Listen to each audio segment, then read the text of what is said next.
Assalamualaikum, selamat sore.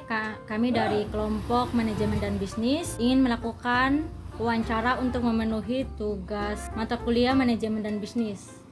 Sebelum itu izinkan kami untuk memperkenalkan diri. Saya atas nama Anggrini Langgar dengan NIM 642558. Dan saya Amal Aulia dengan NIM 64250416. Sekarang kita sudah bersama salah satu narasumber yang akan kita wawancarai. Halo Kak, di sini kita izin tanya-tanya ya Kak, terkait usaha yang udah yang udah berjalan ini gitu. Kalau boleh tahu dengan Kakak siapa? Saya dengan Ika Suciana. Iya. Kak, aku boleh tahu nggak sih untuk nama UMKM ini tuh apa ya? Sekarang namanya Atiga Laundry. Atiga Laundry. Kalau dilihat dari usahanya kan udah cukup lumayan nih ya Kak, udah banyak juga nih kita lihat gitu kan, stok-stok baju-baju di sini. Kalau boleh tahu udah berdiri berapa lama sih Kak, dari tahun berapa?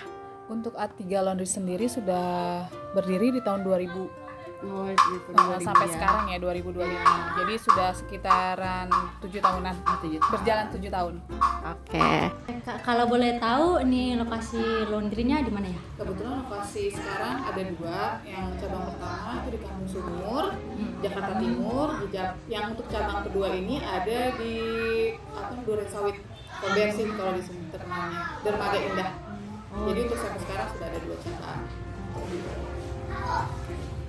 Kira-kira siapa yang pendirinya ini, siapa pemiliknya? Untuk pendiri kebetulan saya sendiri dan suami.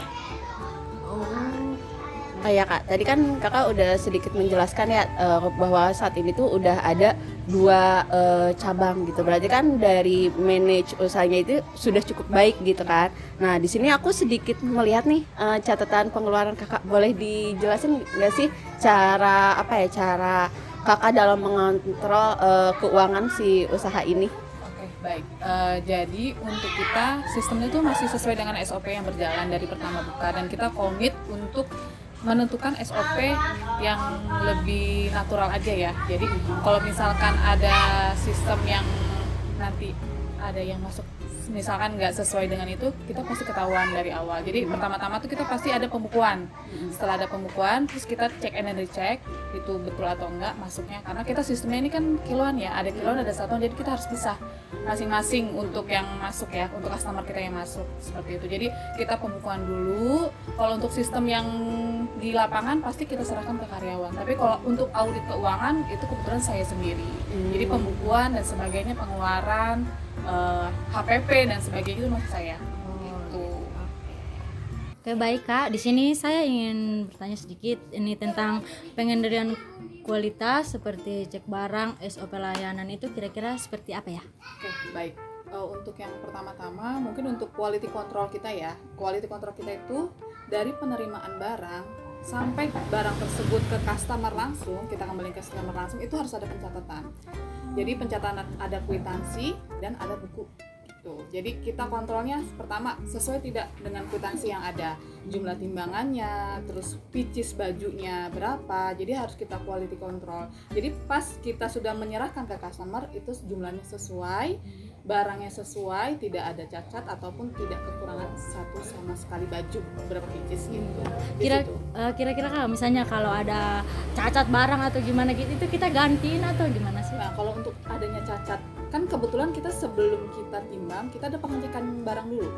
Jadi kita harus kontrol dulu, ada baju masuk berapa nih? Kita serve lagi dong ke customer.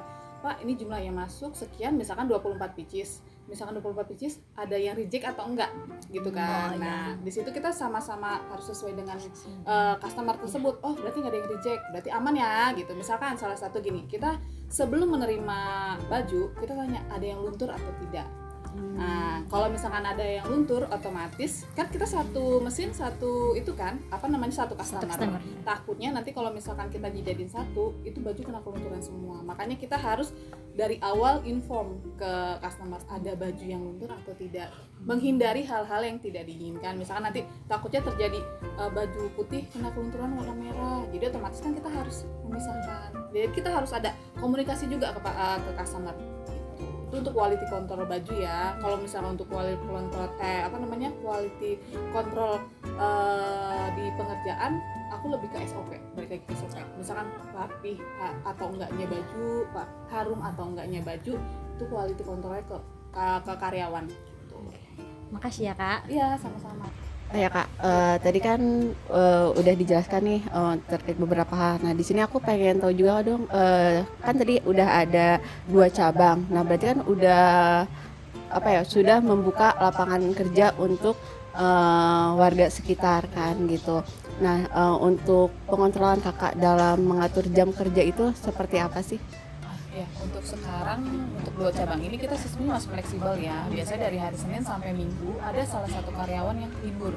Misalkan kita bagi shift ya, misalkan shift 1 dari jam 8 sampai jam 3 sore, atau nanti dari jam 1 sampai jam 8 malam ada karyawan yang masuk gitu. Jadi kalau untuk libur sudah dipastikan seminggu sekali, entah itu hari Sabtu atau hari Minggu. Jadi tetap berjalan untuk pokoknya maksudnya pengerjaannya tetap berjalan, cuma dipisahkan yang libur atau enggak.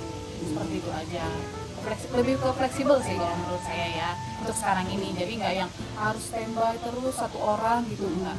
Pasti ada 2 orang yang ada stay di rumah tersebut untuk jaga laundry. Oke, jadi untuk jadwal deadline pengerjaan tugasnya pun tetap terjaga ya, terjamin ya.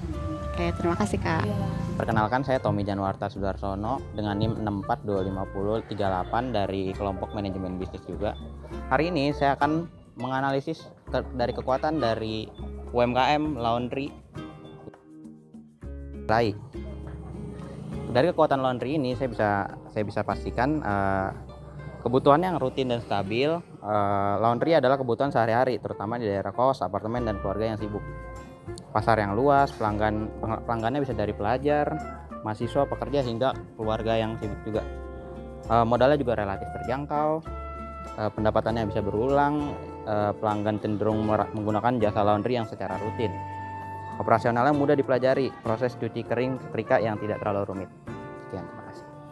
Oke, perkenalkan, nama saya Abu Zaid dengan NIM 64251748. Tadi teman saya sudah menjelaskan kekuatannya ya, dan kali ini saya akan menjelaskan kelemahannya. Yang pertama itu kelemahan dari usaha ini adalah persaingan yang tinggi.